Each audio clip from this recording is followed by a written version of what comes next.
बंगाल के चुनावी माहौल से लौट कर आए हैं राकेश टिकैत। क्या कुछ है माहौल बंगाल में?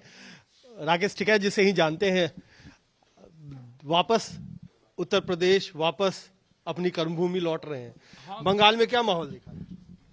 बंगाल में हुई, वहां पे किसानों से भी बातचीत हुई वहां, और हमने बुझा है किसानों से भाई क्या वो है, तो नाराजगी तो है वहां पे, सरकार से भी है। और वहां पे अलग अलग माहौल है। जो लोग उत्तर प्रदेश से और जो बिहार से लोग जो है वे कुछ बीजेपी के पक्ष के लगे वहां पे, और जो वहां के लोग हैं वे वहां के पक्ष के लगे, ममता के साथ में लगे।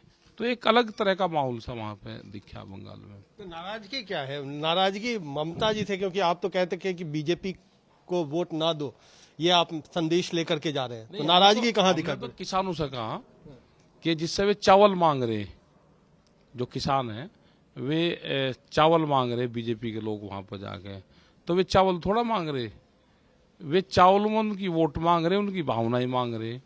हमने ये कहा कि उनसे एमएसपी जरूर मांग लेना, और ये कहना कि दिल्ली में आंदोलन चल रहा तो एमएसपी पर कानून बना दो, तो हमारा चावल भी यहाँ पे 1850 साढ़े 1800 रुपये बिक जाएगा। तो ये किसानों को हमने कहा। और जो लोग उत्तर प्रदेश के वहां पे है, जो वहां पे टैक्सी ड्राइवर है, जो खास करके एम्बेसडर गाड़ी और वे गाड़ियां वहां चलाते हैं पुरानी, तो वे भी उनकी 10 और 15 साल में गाड़ियां उनकी सब टूट जाएगी। सरकार आएगी तो जो दिल्ली का एनजीटी का कानून है वही वहां पे भी लागू होगा, और उनका एक बहुत बेरोजगारी वहां पे फैलेगी। तो ये सरकार लेकर आएगी, भारत सरकार। अगर इनकी गवर्नमेंट वहां पर आ जाती है तो पहला कानून ये भी बनाएंगे, वहां पे जाएंगे तो टैक्सियां भी उनकी खत्म होंगी सारी। तो मतलब चावल के बदले आप कह रहे हैं कि एमएसपी मांग लोगे?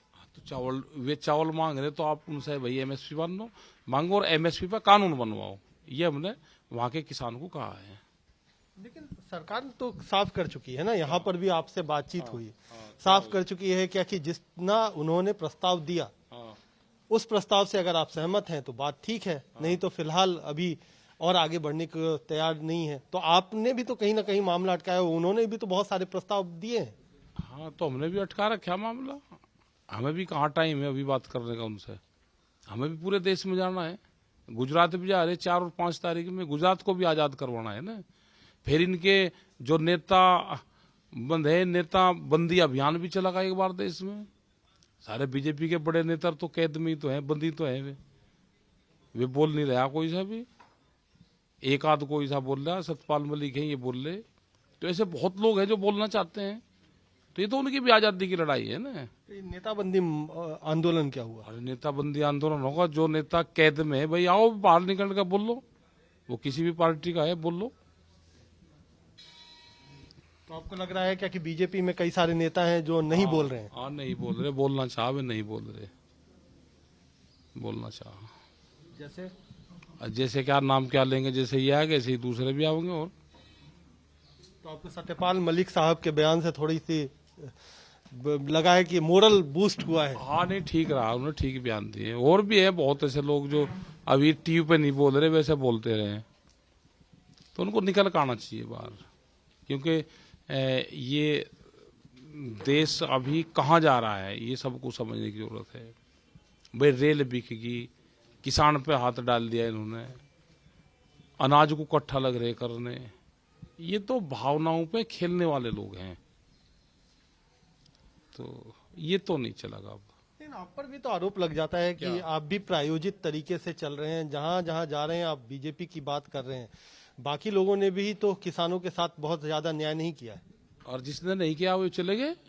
ये पहले बीजेपी वाले भी तो साथ में थे हमारे, ये भी विपक्ष में थे तो हमारे साथ में थे। न कहा जी ना उखाड़ो, हमारी सरकार आओगी हम बहुत काम करेंगे। तो ये पहले ये साथ में थे हमारे। अब हमारा तो काम यही हो गया, अब इनकी सत्ता आ गई तो ये वही काम लग रहे करने।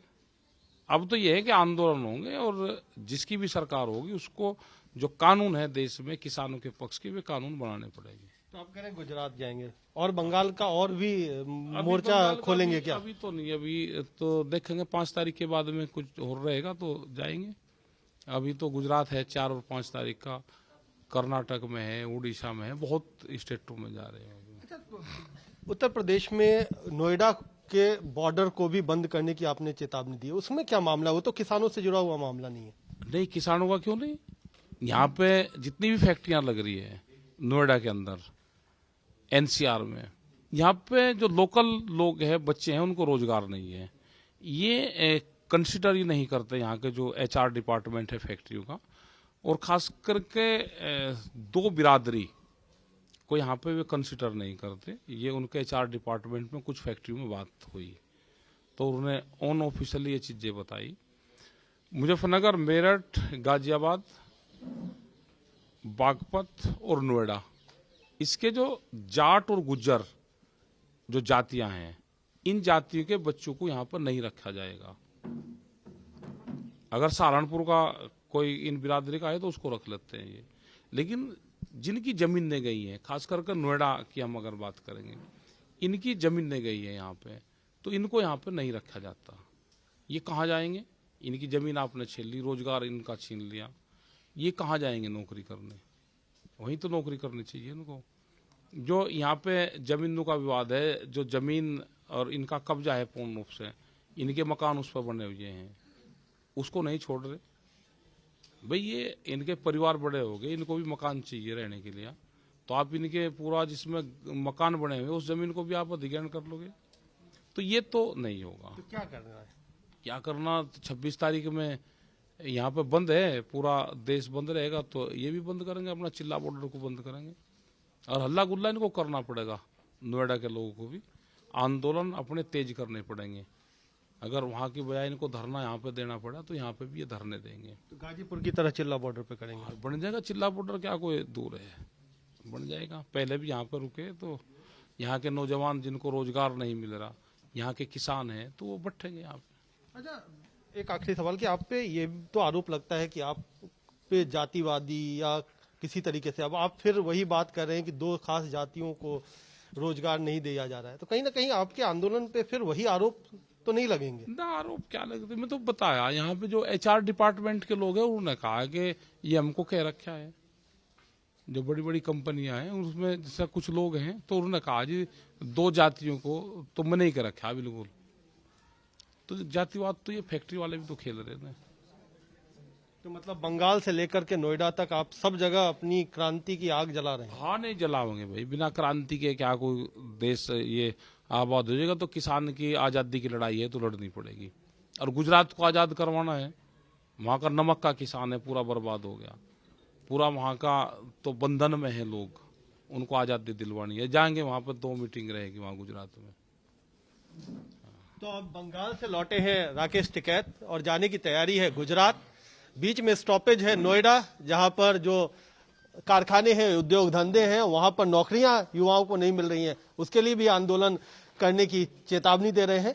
साथ ही साथ ये कह रहे हैं कि जो नेताबंदी है, यानी नेता बोल नहीं रहे हैं आंदोलन के समर्थन में, तो जैसे धर्मपाल मलिक साहब ने अपनी आवाज बुलंद की है, उसी तरीके से वो चाहेंगे कि बाकी पार्टियों के नेता भी, सतपाल मलिक ने जिस तरीके से आंदोलन को लेकर के समर्थन दिया है, उसी तरीके से वो चाहेंगे कि बाकी नेता भी अपनी बात खुल करके रखें।